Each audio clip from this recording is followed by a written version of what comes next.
Spoiler alert. Good morning to all my friends and listeners, boys and girls, nerds and jocks, or whatever all you are. This is mini episode number something. We're going over episode number 7 or number 6 of What If. So if you guys haven't been to this podcast before or this YouTube channel, thank you for listening and or stopping by and watching. These mini episodes, we basically are reviewing the episodes of What If, the Marvel series on Disney Plus, and it's basically like a 7-10 minute talk about said episode. So, this week's episode number 6, features the late Tony Stark and Killmonger from Black Panther. So it reverts to Iron Man 1, where instead of Iron Man, or Tony Stark becomes Iron Man by getting abducted and by the 10 rings, he ends up actually getting saved by Killmonger, and Killmonger then becomes his best friend. Happy never gets appointed to being head of security. Tony Stark never really becomes about peace. He then keeps going on the weapons thing. Killmonger, tricks Tony into thinking that we should build these robots that are super crazy, mechanically inclined, and kick ass. And, there's only one metal that can do it, which is vibranium. Killmonger ends up killing Rhodey, by the way. What the fuck? Why would you do that? What a beautiful human being Rhodey is.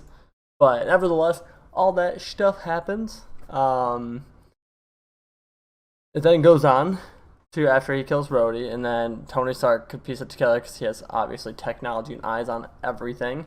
He confronts and reprograms Killmonger's idea of what the Iron Man is without a human in it. So it's basically a robot soldier. Tony Stark reprograms that soldier to actually fight Killmonger. Killmonger actually beats it somehow.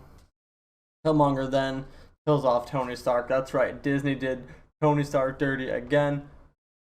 Just kidding, because everyone's saying that they bring Tony Stark back just to die, when in reality, I don't think Tony should have stayed in the...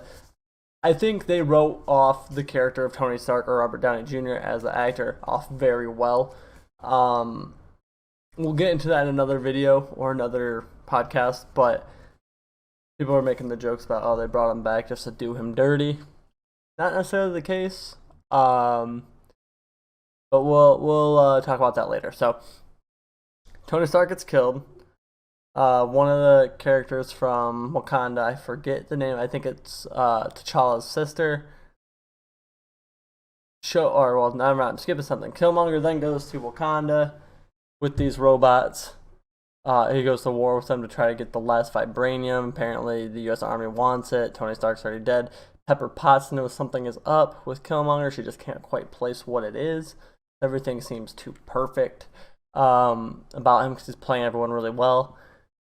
Then comes in Killmonger to Wakanda. Black Panther's father, the king of Wakanda, welcomes his nephew back because Killmonger's his nephew. And he's like, holy crap, you're back. We're so glad to have you. So lucky, blah, blah, blah. Killmonger tricks the people of Wakanda into thinking that Tony Stark's robots were not Killmonger's, as if he's basically starting to spark out this all-out war, and nevertheless doesn't necessarily work out in his favor. However, it goes on for a little bit, and then pretty much to wrap up the whole episode, Killmonger tricked everyone, ended up killing Rhodey and Tony Stark, and then end up tricking both nations of Wakanda and America against one another.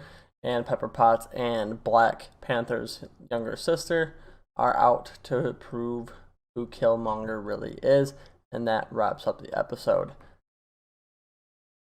Now, there's some things I could say about this, which I'm gonna. Not much of a hot take. I think it's pretty related on all aspects. There was no really good reason for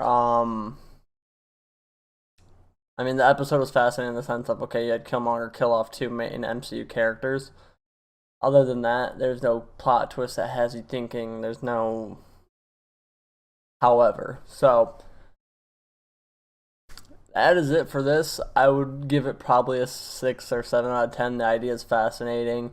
I mean, it's weird to think that Killmonger would kill two of these guys, and he was the one that actually saved Tony Stark. Like, I get the what if aspect of it, but the what if didn't really lead into anything crazy. Hope you guys enjoyed this mini episode, this whole 4 to 5 minutes that got some conversation. Let me know what you think, guys. If you want to email me or comment on the YouTube video, or if you're listening on Spotify or any major listening platforms, email me at GetALifeNerdPodcast, or you can tweet at me at GetALifeNerdPod. I would love to hear what you guys have to think about all this. And I will see you guys in the next mini episode, which should come out in the next day or so. Try to do these quick, but I also work full time and go to school. So this is a little hobby of mine I have in the free time. So I hope you guys, like I said, enjoy and you like the podcast. I have some more full length episodes coming soon.